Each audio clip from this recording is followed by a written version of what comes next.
Power button. It's set for 75. We want to cool that down.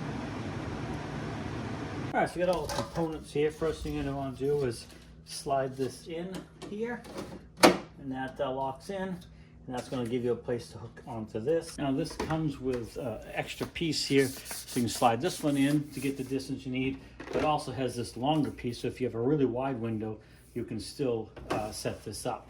And then you got to use this piece because that's where the other piece is going to lock into. All right, so I got that in the window, got it closed down. Next thing you're going to do is get your hose screwed into that and then run down to your air conditioner. Now I took this piece back off the AC because it's easier to obviously to screw this in, not connected to the air conditioner. So we'll just screw that on, make sure it lands in the upright position so we can then go ahead and lock it onto the AC, and I'll show you that here. Now there's quite a bit of play in this, so you can really move this thing around, and you can see I'm going to pull this down, bring it in here, and lock it back in position.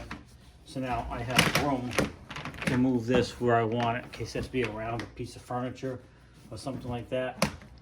There we go. Now a couple other things to note. This thing can be used as a dehumidifier as well, and it does have a drain port right here.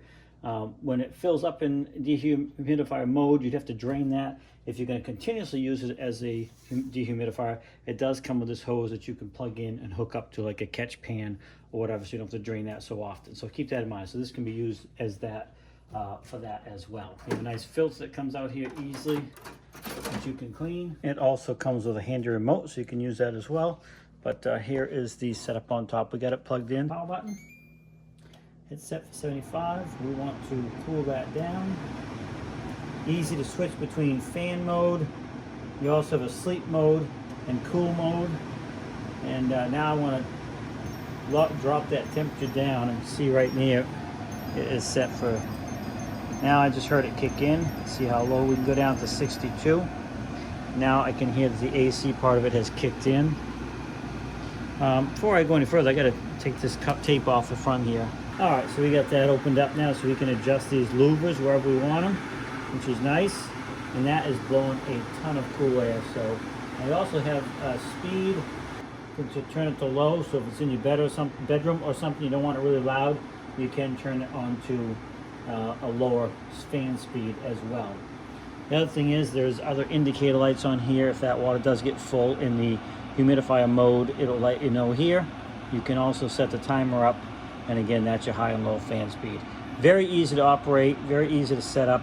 This thing is really a very convenient portable AC unit. And of course, to power it off, just hit the power button. Takes a minute, and then it shuts itself down. Now, these guys are nice enough to send this out to me to do a review, and I really want to thank them. We're getting into the hot season here in New England, and an AC is going to be a must-have. So if you're looking for an AC to cool your room, whatever it might be, then this certainly could be a great unit for you. This thing works really well. It does blow a lot of cool air, which I'm really happy with. So definitely a win-win for sure. I want to thank them for sending this out to me so I could do this review, show you how quick and easy it is to set up, and the fact that it can fit many window sizes. Very, very simple process. So thank them again, and I hope this short video helps you out, and you can determine whether or not this unit is right for you. But I give it 2 thumbs up, and you can easily move this from one room to another as well. So another big benefit for this unit also.